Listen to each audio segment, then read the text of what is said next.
The most wonderful time of the year. No, I'm not talking about Christmas. I'm talking about Diablo 3 Patch Note Day. And in this video, we're going to break down what those changes are, how they could possibly impact the game. And at the end of the video, we're going to take a deep dive in the direction I think that they're taking with the game and how that kind of coincides with the direction I think the game should go in. And we're going to nerd out and get real technical on you boys. So let's not waste any more time. Let's get into the patch notes.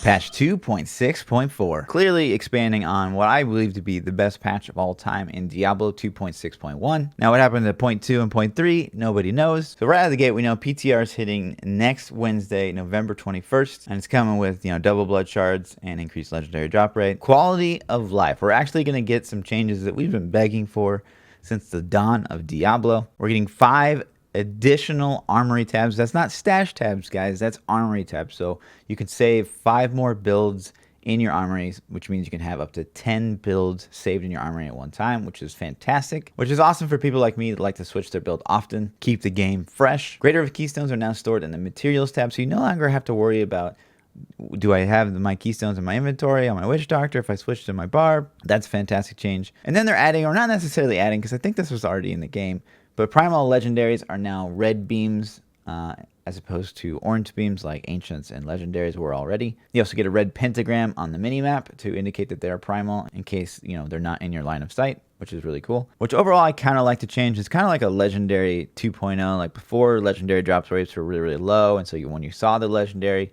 you would be like, oh my gosh. And I think they're kind of going for the same thing here with the primal red beam. And so you finally see that red beam after a day of grinding. And you're like, oh my gosh, I hope it's something good. Now, of course, we'd like to see a lot of these really bad legendaries removed in the game so that primals feel even more hype. But this is a step in the right direction. Another change that I'm super stoked about is they're removing Paragon switching inside of Greater Rifts. If you guys didn't know, you could switch your Paragon points inside of a Greater Rift.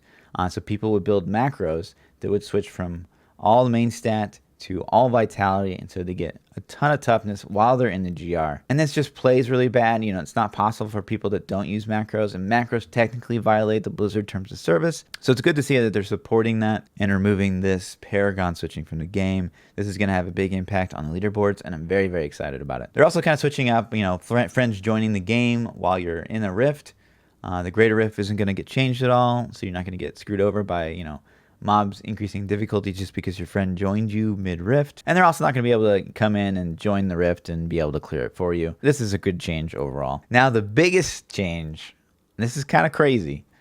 Season 16 will be the Season of Grandeur, which if you guys don't know, Ring of Royal Grandeur reduces the amount of set items you need to get a set bonus by 1. So normally you get a set bonus for 2-piece, 4-piece, and 6-piece. So this makes it so that you can have the 4-piece bonus wearing 3 pieces and the 6-piece bonus wearing 5 pieces.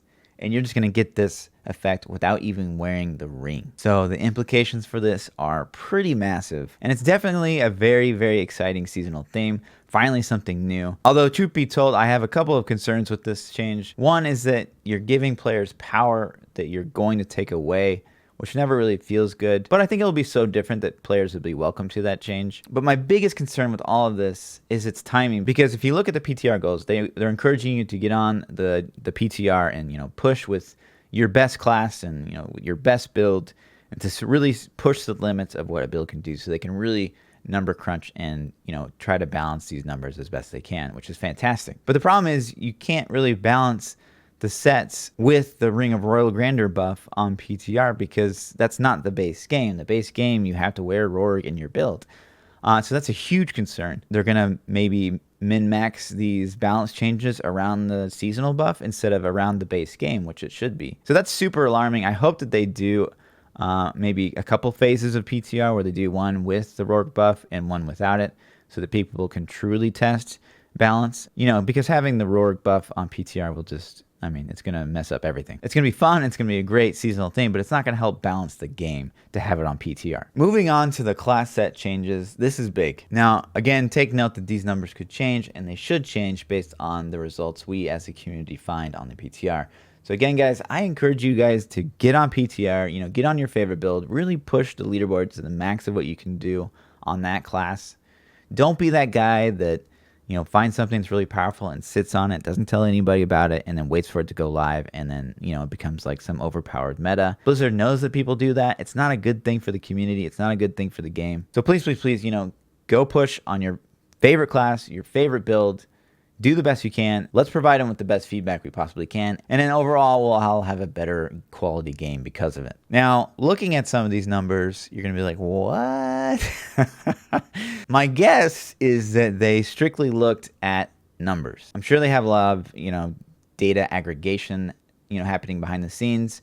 And they're just strictly looking at, okay, you know, we're looking at the leaderboard. We're looking at the Demon Hunter leaderboard, for example. And we see that Marauder, you know, does GRX. How can we make the Marauder do a GR 120? And the reason I say that is because, you know, through the patch notes, we see that Condemn didn't get a buff. We see Pestilence Necro didn't get a buff.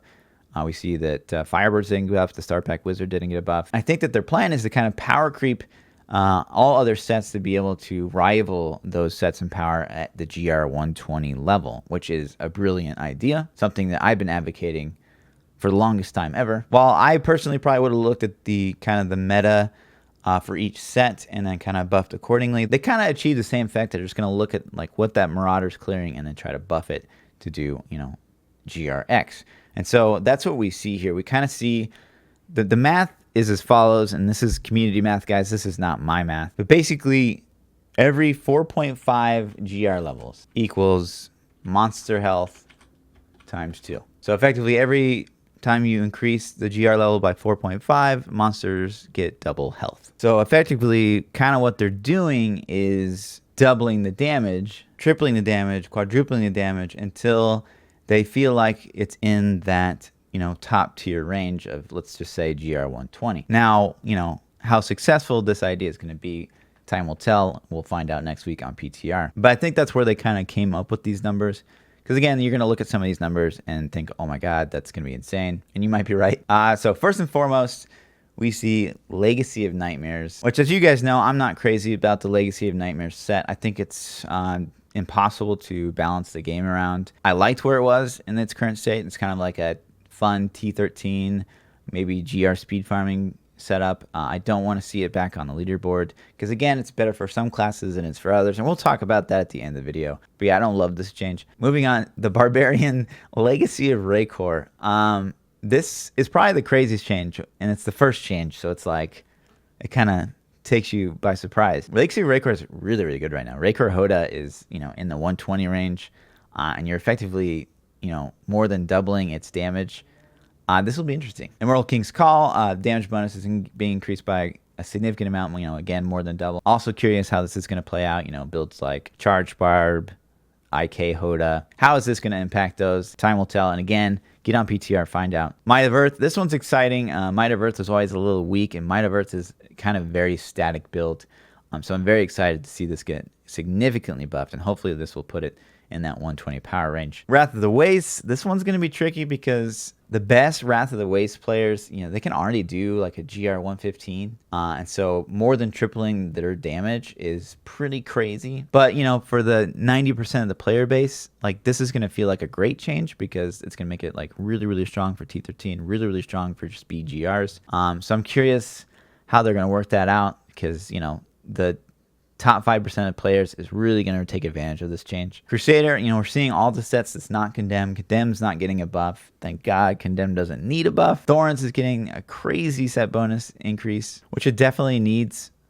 You know, Thorns kind of belongs on the Crusader. Roland's pretty exciting effect here. That damage modifier is insane. And attack speed modifier, oh my gosh, 25% more. Sweep attack is going to be just absolutely insane. Obviously, we'd like to see some changes to, you know, shield bash, but you know, this is a great start. And Seeker of Light, you know, which you guys know is a hammer build, increasing damage by a lot. I remember them buffing Seeker of Light, and it was really, really good in like a 4-man meta. So it'd be cool to see the Crusader back in the 4-man meta, because I think the Crusader really only had one season where it was in the meta, which was pretty sad. So I'd love to see Crusader finally make it to the meta. Demon Hunter gets buffs kind of across the board, which makes sense. You know, they're not really able to hit a GR 120. So if you're a big fan of DH, these are fantastic changes. You know, Yuhi's going to get even more powerful, which is going to be crazy for, you know, speed GRs and T13. Marauder's getting 4 times the damage. So I would expect to see those sentry builds, making a comeback. Now, Natalia's was one of my favorite Demon Hunter builds for a long time. The Strafe, Reign of Vengeance builds are really, really a ton of fun to play. I'm curious how this will play out with the Marauder and Natalia both getting buffed because, as you guys know, N6, M4 is a big build in this game. So I'm curious to see how they're going to try to balance around that.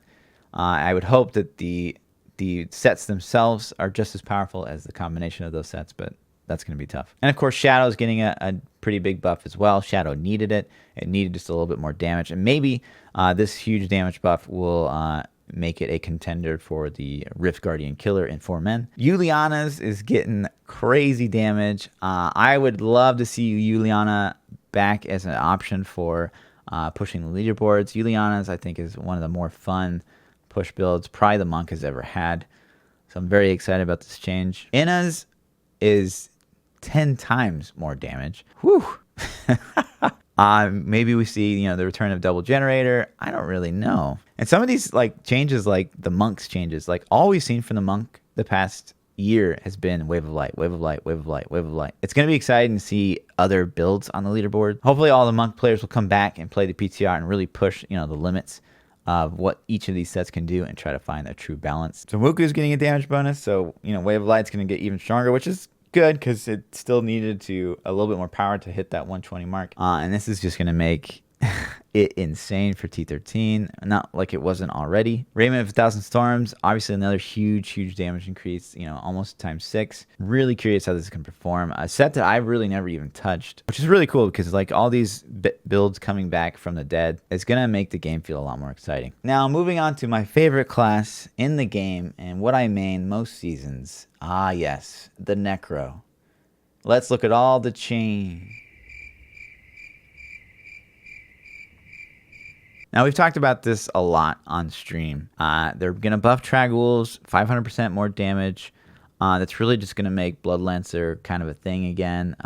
It's going to power creep it just a little bit. Hopefully, it won't power creep it more than Pestilence because Pestilence Corpse Lance just plays a lot better. I understand why they didn't make a lot of changes in Necro because if you buff Anarius, that's going to buff the 4-man Anarius Thorns build. And if you buff Tragghouls by a lot, that's just going to make Blood Lancer the new meta. If you buff Rathma, it's just going to make Rat Runs even more powerful. So I guess I get why they didn't do it. But there's a couple things they can change with the Necro to kind of counteract these issues. One is they could remove Blood Lance from the game so that if they buff Tragghouls, you're not just going to see a Blood Lancer build be the best. You'll have maybe builds like Blood Mage or Blood Nova really come up in the spotlight. And you can really significantly power creep Tragghouls. And second, the biggest issue with the Necro is Thorns. If you buff Tragghouls, if you buff Anarius, you're kind of indirectly buffing Thorns. And there's a really easy solution for this. Look at the numbers of people playing Thorns outside of the 4-man Anarius build, and you'll probably see that no one plays Thorns for Necro. So just remove Thorns from Necro. Thorns is an outdated mechanic. Mobs take damage when they hit you, so you just kind of stand there. It's not fun, especially not on the Necro. It works on Crusader-ish, but just take it away from Necro, and then you've opened up the possibilities for Necro by a lot. So remove Thorns, remove Blood Lance, buff Tragghouls, buff Anarius. Boom, we got some new juicy stuff to test for the Necro. As far as Rathma's concerned, I get that they're not going to buff Rathma because Rat Runs could become more powerful, but I'd be interested to see if the meta will be Rat Runs after all these changes. And then if it's not, go ahead and buff Rathma to maybe that range that it doesn't take over the meta again, but still it's a possibility for XP meta. Witch Doctor, big changes. Obviously, Witch Doctor has been, I wouldn't say necessarily the worst class, but definitely at the bottom of the totem pole as far as class's power is concerned. So Spirit of Arakir, probably the best set right now. The Fire Bats as being basically doubled. Whether or not this is going to take on the 120, I still don't really know. I'm curious how this will play out, and some of those Witch Doctors that are really good, hopefully we'll push this to the limit. Helltooth getting a buff. Helltooth Garg is probably the top performing Helltooth build at the moment. So curious how this will impact that. Jade, a lot of people you either love Jade or you hate Jade. Also getting a pretty massive damage buff. And then Zuni getting a 3 times damage buff. I know Zuni Garg's a thing. I'd like to see, like DOD make a comeback maybe and design a set around that rather than 2 sets being kind of a gargantuan set. Wizard, obviously we don't see Firebirds here, kind of the top performing set across the boards. Although I'm curious with the nerf to Paragon switching, how far people will really be able to push. So excited to see that. But yeah, they're buffing Talrasha, which would be really, really good for people that really like Talrasha Meteor, people that really like Frozen Orb. Delseers needed this damage buff, absolutely. Pretty fantastic change. Excited to see what people do with this. Veers, I don't know. I don't feel like that's enough, but who knows? A few takeaways from this. One, it's going to be pretty exciting to play Diablo next season. The meta will shift. No questions asked. And anytime the meta shifts, it's just a fun time to play Diablo. Two is looking at these changes, it's another step in the right direction. Like 2.6.1, we say it all the time, was this huge step in the right direction for Diablo. And 2.6.4 is another correct step in that direction. And I hope they continue to take these steps in the right direction and continue to provide content updates for this game. And we're going to talk about at the end of this video how I think they could do that. Now, again, I'm going to encourage you guys, if you haven't played Diablo in a long time, come back, even if you're not going to play this season, come back and push the leaderboard on your best build, your favorite build. Really try to get this game that a lot of us still care about, a lot of us still love, to be as balanced as possible. Don't be that guy that sits on a build that's really, really powerful and waits for it to hit launch. Again, Blizzard knows that people do that. Blizzard hates that people do that. And that's why Blizzard doesn't rely on the community sometimes. I'll certainly be pushing the Necro to the best of my ability. And again, I hope that they split the PTR between the Roarg updates for the seasonal theme and strictly, kind of the base game, trying to balance the base game. And now, most of you can stop the video right there. But those of you who are curious, stick around. We're going to take a kind of a deep dive into where I kind of see this game going and where I'd love to see it continue going. Now, like we said before, we kind of see the game going in the direction of trying to balance every set to be able to solo push a GR120 range. The goal is to at least have 4 options for pushing leaderboard at the end of the season, and then sooner than later, maybe have more options added onto that based on kind of this paradigm of where we think the game should go. Now, to some of you guys, this is going to be really obvious, and some of you guys, I'm going to take it pretty slow. But for this example, we're going to use the Helltooth set for the Witch Doctor. And some of you guys might be like, Helltooth, Witch Doctor grows? So we take a look at the Witch Doctor leaderboards, and we find kind of the highest performing Helltooth player, reasonable Paragon, 2500, and he can knock out a 107. So my suggestion before was to kind of like power creep this meta of Helltooth, solo Helltooth, to be able to hit a 120. And they've kind of done that in a sense with just looking at, okay, Helltooth did a 107, so let's buff it to do a 120. That's kind of achieving the same effect. Now, let's just assume that they, number crunch and PTR, people get on PTR, and we find that perfect range where like a Paragon 2.5 can hit a GR120 with Helltooth Garg, which is the most powerful Helltooth build currently. And at that point, we can lock in the damage modifiers for Helltooth forever. And let's just assume, that 6-piece damage modifier, that perfect number is 10,000. So we lock in Helltooth, 6-piece bonus, 10,000. We know that Helltooth Gargantuan can hit a 120 with a damage modifier of 10,000. We never have to touch Helltooth again. As developers, we never have to touch Helltooth again. And then we do that for every set. Pick the meta, one meta, the best performing meta of each set, power creep that to 120, and then lock the damage of those sets in place. This probably doesn't make any sense yet.